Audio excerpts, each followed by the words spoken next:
Number 116 in the Radiance range is The Beast to Die. Now, this was one of those movies that was languid, took its time, with a main character that was really hard to get to the core of why he was doing what he was doing until the end of the film. That just drew me in. I was captivated by this incredible tale. You know, wounded by the trauma of war, a photographer played by Yūsaku Matsuda spirals into moral collapse back in Tokyo. After being out in a while, he orchestrates a brutal crime spree, murders, robberies, that become a kind of warm-up for an incredible bank heist that comes later on in the film.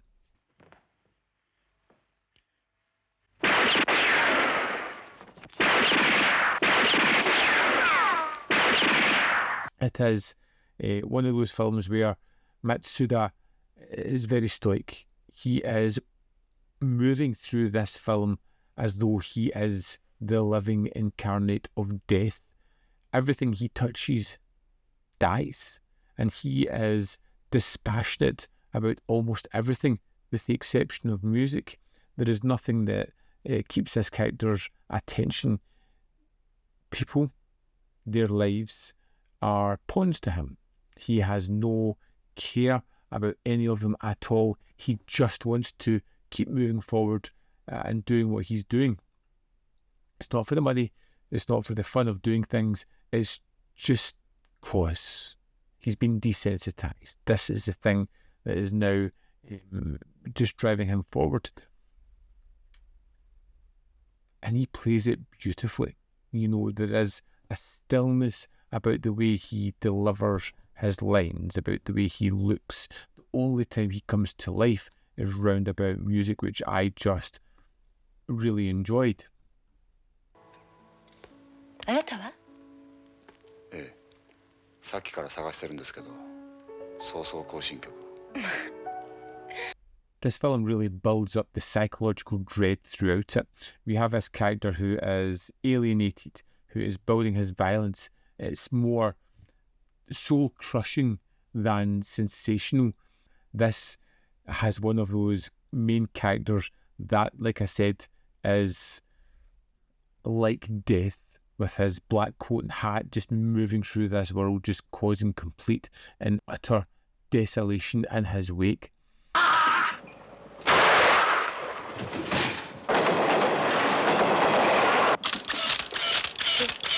I loved Matsuda in this one. I thought he was terrific. He is violent, he is capable, he is fragile in a way, and his performance is nuanced enough to really deliver that. It's a portrayal that captures both resolve and disintegration within the character. You know, he is building towards something while almost losing his humanity and his life force throughout the film.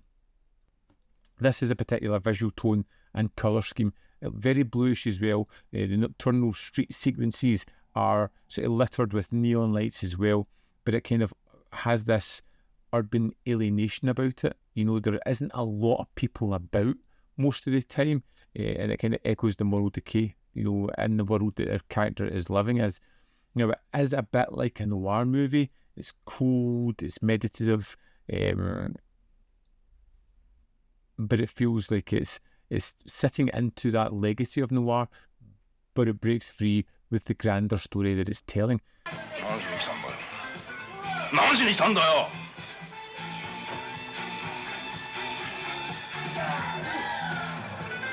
Now, I really loved some of the characters in this one. There's a woman that comes into it that tries to make a connection with our main hero, and then there is a police detective who's just kind of spotted something that's just a little bit off about this character and continually keeps bumping into him throughout the film, but they have great chemistry. These characters are a little bit larger than life. They become across as more energetic and just more. But I'm not sure if that's because the characters actually are, or because our main character is just so devoid of anything that something next to it just really shines. As the film gets to the end of it, it really gets to a crescendo that is just wonderful. Our war-scarred hero is more tragic than threatening at the end of the film. He has completed his break. The damage has been done and it's almost irredeemable at that point, and Matsuda really puts a lot into those sequences. They are some of the most vibrant of that character throughout the film. As I said, he's very stoic, very straight all the way through it until the end, where he becomes an explosive entity himself, and it really comes across in the film. I really enjoyed this one. I found it to be captivating. I loved how I never quite knew where it was going to go, how it would take these little detours that would just bring little nuanced moments for our character into the mainstay, and it just made it all the more interesting for me. I thought Matsuda was just absolute wonderful. I thought this film was really compelling, very dark, and I could see people not liking it, but I think that just made me like it even more. As always, let's dive into the disc and have a look at the extras. Here we are in the disc for The Beast to Die. Let's go to the special features. First up, we have Toru Murakawa.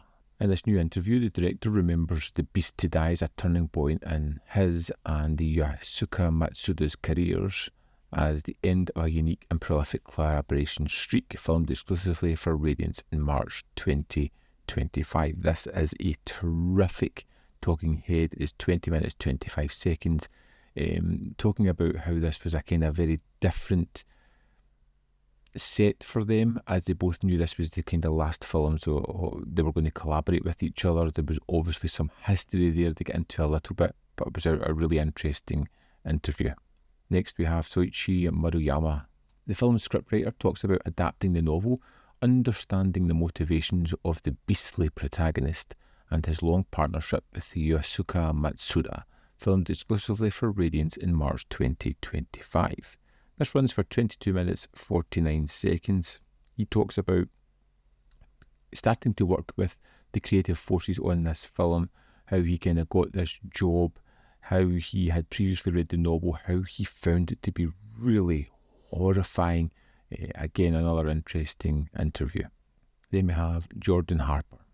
Edgar Wright winning crime novelist and screenwriter Jordan Harper provides an appreciation of Toru Murakawa's The Beast to Die, filmed exclusively for Radiance in April 2025. It runs for 12 minutes 29 seconds, and one thing that really captured me about this was something that I never quite caught while I was watching it, and it's the idea of how this ties together Japan and the US through a history of film, where he's talking about noir, into actual beats within the film, ideas within the film that really tie it to an American subject matter, which I'd never caught straight away, but I found it to be fascinating once that was pointed out. There is also a booklet here, 26 pages. It has 2 articles in it. Yūsaku Matsuda, Lost Rebel by Tom Mez, which is a terrific read, and also Shadow of the Beast by Tatsuya Masuto, which is great as well. And that's the extras for The Beast to Die. The Beast to Die is an intense and unsettling exploration of post-war trauma, and I think it delivers what it sets out to do and does it in a wholly unique and fantastic way. Another winning title from Radiance. I'd love to know your thoughts on this one, so let me know what you loved about it, hated, or if you fell somewhere in the middle. Let me know your thoughts and why. As always, there is more content up here. You can see more of my stuff. In the description box below are links to Patreon, membership program, and manvfilm.com, always in which you can support. Thanks for watching, and I'll see you next time.